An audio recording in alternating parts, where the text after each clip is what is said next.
Your market news now. Asian shares rebounded from 11-month lows as a plunge in oil prices and softer U.S. labor data helped pull Treasury yields off 16-year peaks, though a looming U.S. payrolls report could make or break the rally. Hong Kong's Hang Seng Index advanced 0.3%. China's mainland markets remain closed for the holidays.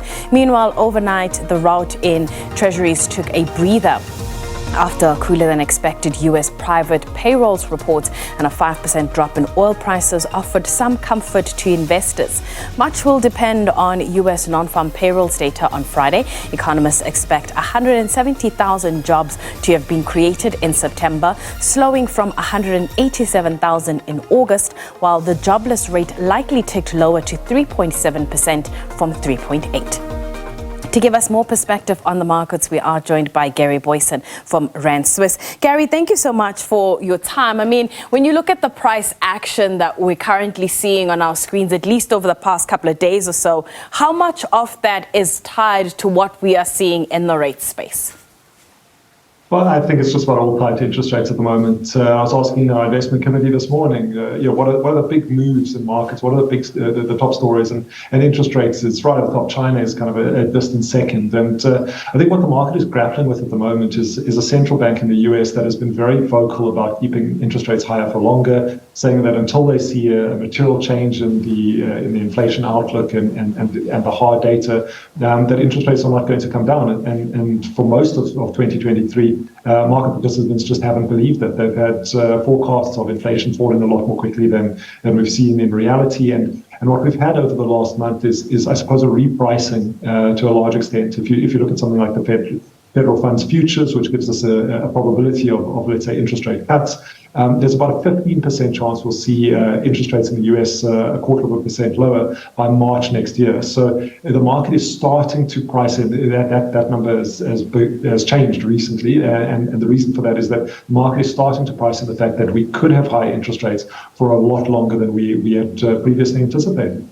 A question I had for our market analyst yesterday was on the higher for longer environment and the impact that it has on corporate America and the quarterly numbers that we get from here on. Have you given much thought to that? It's another thing that was discussed this morning in our research meeting. So looking at it, there are significant concerns because the idea markets had was that interest rates would rise quickly. We would see inflation come under control quickly, and then we'd start to see interest rates falling. Now, according to a Goldman Sachs report that was recently released, there's around $1.8 trillion worth of corporate debt that will be maturing over the next 2 years. So it's about $800 billion in 2024 and another $1 trillion worth of debt maturing in 2025. And what that means is that all of these companies are going to have to refinance at much higher interest rates. So what does that mean? Their costs are going to go up. The viability of projects is going to go down. And it's going to really tighten financial conditions for many of these companies. You're going to feel that in the earnings numbers. Obviously, lower earnings means lower share prices. And it really does look like a tough space. If we don't see interest rates starting to fall in the next year, let's say, and we really do see higher for longer, this is going to have a material impact on corporate America. And what we're starting to see pricing into markets at the moment is a move down the risk spectrum. You're seeing people that were previously holding equities starting to look at the bond market. On a 10-year US Treasury, currently you can get 4.71% in dollar terms. That's a very reasonable rate compared to historical levels. And you're just seeing, I think, everyone becoming a little bit more conservative, which is one of the reasons I think we've seen the sell-off in the equity markets and the bond market for that matter, and a lot of people just starting to hoard cash. We've had a couple of leadership changes, especially when it comes to announcements this week, whether it's the Pick n Pay CEO or news coming out of First Rand. But let's compare, Pick n Pay since 2007 when Sean Summers left, its performance, and then look at First Rand and perhaps a couple of its peers. What do you make of the share price movements? Well, so there's a couple of things. So Pick n Pay, over the last couple of years, it's definitely struggled. A competitor like Shoprite has done significantly better. I think part of that has been to do with the supply chain management. Pick n Pay has had all sorts of legacy issues around, knowing, which products they have on the shelves, having to use almost their retail space to warehouse some of their products. It's been really, really tough. And from an investment perspective, if you'd invested 10,000 Rand in Pick n Pay in back in 2007, you would only have 13,700 Rand today. By contrast, if you had invested that same 10,000 Rand in ShopRite, you would have 86,300. So you can see a significant share price performance, outperformance from ShopRite. You asked also about FirstRand. So FirstRand and its peers, it's interesting. So if you look at FirstRand and even Standard Bank compared to something like Capitec, Capitec was the big new entrant to the market, and didn't have the legacy issues that some of our what typical Big Four banks had.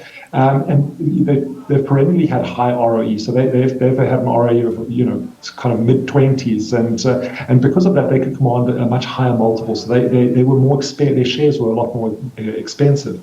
If you look at it today, you've got the ROEs on the likes of FirstRand and Standard Bank pushing up significantly. So FirstRand, for example, has an ROE of 19.7, which is a lot higher than it was a couple of years ago. And as a result, the share price hasn't materially outperformed Capitec. So for me, looking at something like FirstRand compared to Capitec has been fantastic for shareholders. Yeah. But I think these big banks are really catching up in terms of what they're doing for shareholders, and they're not expensive at kind of high single-digit PE ratios. So for me, Standard Bank, FirstRand looks like attractive options compared to something like Capitec.